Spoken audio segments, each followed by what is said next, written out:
കേരളത്തിൽ എയിംസ് അനുവദിക്കുന്നതുമായി ബന്ധപ്പെട്ട് ബി.ജെ.പി. നേതൃത്വത്തിൽ ഭിന്നത രൂക്ഷമാവുകയാണ്.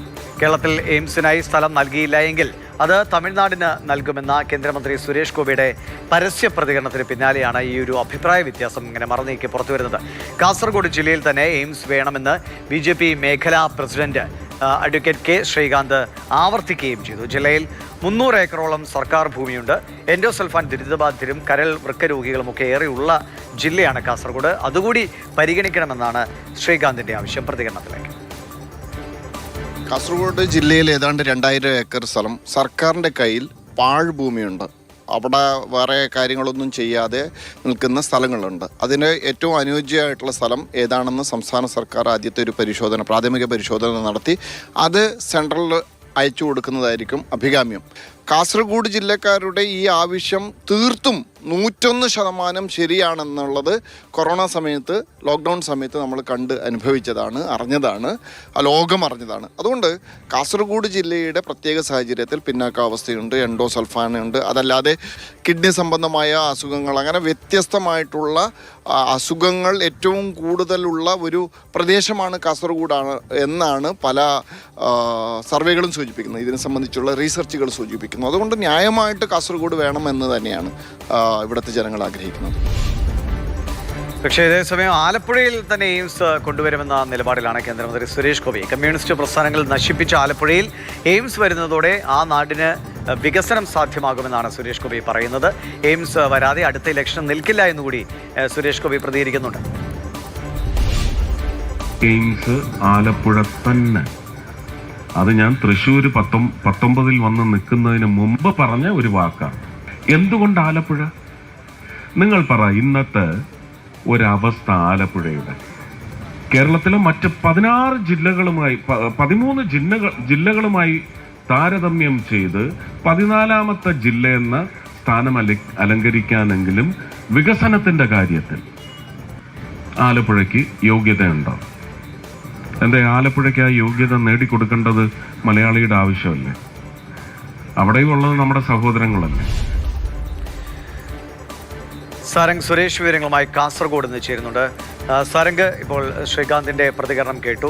ഒരു തർക്ക സ്വഭാവത്തിലാണോ അതോ തങ്ങളുടെ ആവശ്യം, അത് കാസർഗോഡിന് ആവശ്യം എന്ന നിലയ്ക്ക് അത് പാർട്ടിയിൽ അടക്കം തങ്ങൾ ഉന്നയിക്കുന്നുണ്ട് എന്ന നിലയ്ക്കാണോ അദ്ദേഹം അറിയിക്കുന്നത്? നമുക്കറിയാം കാസർഗോഡ് എൻഡോസൾഫാൻ ദുരിതബാധിതരുടെയൊക്കെ വലിയ ഭീകരമായ അവസ്ഥകൾ പലതവണ നമ്മൾ കണ്ടിട്ടുള്ളതാണ്. അവർ സെക്രട്ടറിയേറ്റിന് മുമ്പിൽ വരെ പലപ്പോഴും അവർക്ക് സമരം ചെയ്യേണ്ടി വരുന്ന സാഹചര്യങ്ങളൊക്കെ നമ്മൾ കണ്ടിട്ടുള്ളതാണ്. എന്താണ് അങ്ങനെ അതൊരു പൊതു ആവശ്യമായി തന്നെ കാസർഗോഡ് എയിംസ് വരണം എന്നൊരാവശ്യം ഉയരുന്നുണ്ടോ?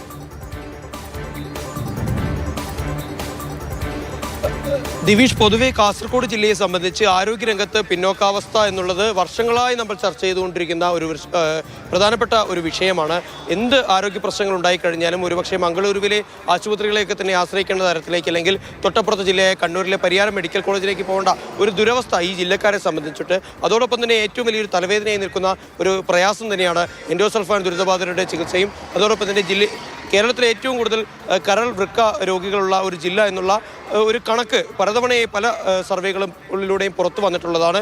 അതിൻ്റെ ഭാഗമായൊക്കെ തന്നെയാണ് സർവകക്ഷി സംഘങ്ങൾ പലതവണയായി മുഖ്യമന്ത്രിയെയും പ്രധാനമന്ത്രിയെയും ഒക്കെ തന്നെ കണ്ട് ഇത്തരത്തിൽ നിവേദനം സമർപ്പിച്ചിട്ടുള്ളത്. അതിൻ്റെ ഭാഗമായൊക്കെ തന്നെ നിരവധി തവണ പ്രവർത്തിച്ചിട്ടുള്ള ആളാണ് ബി.ജെ.പിയുടെ മുൻ ജില്ലാ പ്രസിഡന്റ് കൂടിയായിട്ടുള്ള അഡ്വക്കേറ്റ് കെ ശ്രീകാന്ത്. അദ്ദേഹം ഈ കാര്യങ്ങൾ വീണ്ടും ആവർത്തിച്ച് പറയുകയാണ്. ഇവിടെ പലതവണയായി പറഞ്ഞിട്ടുള്ളതാണ്.